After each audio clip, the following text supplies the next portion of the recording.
Pritet që në muajin qershor të dalë data për gjyqin e kryebashkiakut të Tiranës Erion Veliaj për masën e sigurisë, pra masën e arrestit me burg në gjykatën e lartë. Erion Veliaj nuk ka hequr dorë nga prapësitë dhe strategjitë e tij mediatike, porra dhe korruptive. Pas qëndrimit të tij nga burgu se po pengohej të bënte detyrën, u dha sinjali i parë se si një skenar i ri po vjen, një strategji duket e përsëritur. Pritet të thellohet sulmi ndaj Spakut, ai do të shtohet edhe ndaj institucionit të akuzës dhe ndaj drejtësisë e gazetarëve. Në gazetën e Merobazës Tema është nxjerrë një material i Alastair Campbell, i cili ka folur në një podcast dhe këtij podcasti i vjen zëri deri në Tiranë dhe këtë e merr vesh Merobaza. Në qendrimin e tij Latifi Veliaj nga Anglia ka përdorur një fjali, një gjykatë speciale ka futur në burg Erion Veliaj për muaj të tërë pa ju komunikuar një akuzë dhe ky person që shfaqet si ish këshilltari Tony Blair, kuptohet është nga njerëzit që do t'i shërbej propagandës së kryebashkiakut kundër Spakut. Një Latif i ri siç ka qef ta quaj kryeministri ynë, fjala që përdoret është se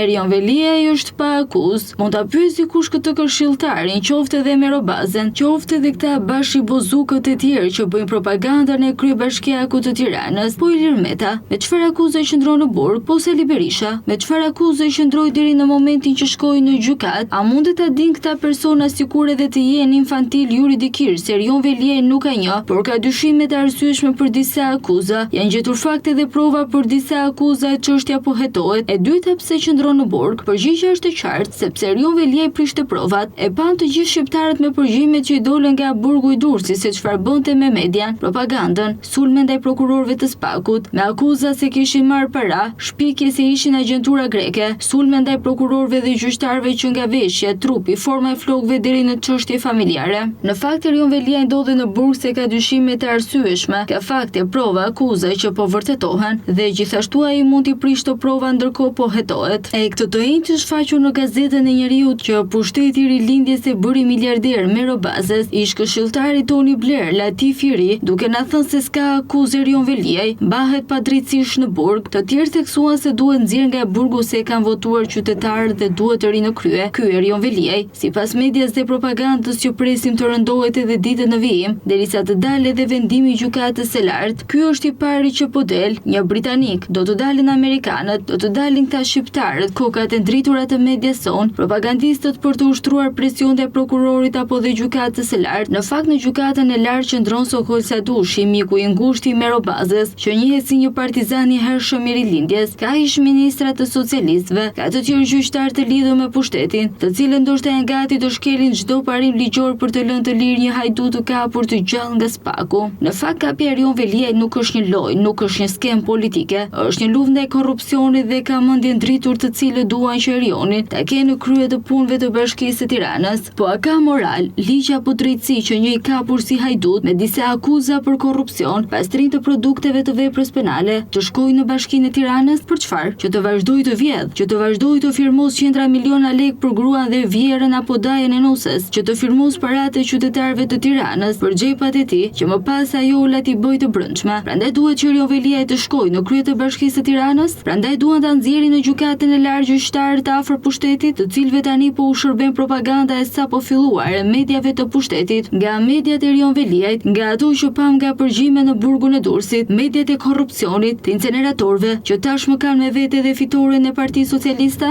nuk janë thjesht gazetar, por janë deputet pa mandat që punojnë në media për propagandë, asgjë më shumë se sa kaq. Por fitoria e socialistëve erdhi dhe pa Erion Veliaj dhe me Erion Veliaj në burg. Tani halli i pushtetit Edi Ramës ka marrë fund. Propagandistët, bashkëpunëtorët e Veliajt në Krim, të cilët jo thjesht dhe vetëm do të kërkojnë të dalë shefi tyre nga burgu që ta vënë në krye të bashkisë për të vazhduar zullumet, vjedhjet dhe korrupsionin, si dhe pastrimin e produkteve të veprës penale. Në fakt asgjë më shumë dhe asgjë më pak nuk ka për të ndodhur. Media e vërtet dhe e lirë duhet i ketë syt katër dhe projektorët e ndezur të gjykata e lartë, sepse aty do të tentohet të gatuhet lirimi i Erion Veliajt me propagandë mediatike paraprake, sulme ndaj prokurorëve, gazetarëve, për të tentuar që Erion Veliaj të jetë i lirë, të dalë në gjykatën e lartë dhe i njëjti skenar siç përdori në apel apo në gjykatën e faktit. Tashmë gjithçka është e qartë. Mediat e korrupsionit të pushtetit po tentojnë të ngrisë tuhin në një gotë që më pas rezultati të jetë lirimi i Erion Veliajt, njeriu me disa akuza që është shqiptar, fytyrën e vërtetë ja pan nga përgjimet në burgun e Durrësit.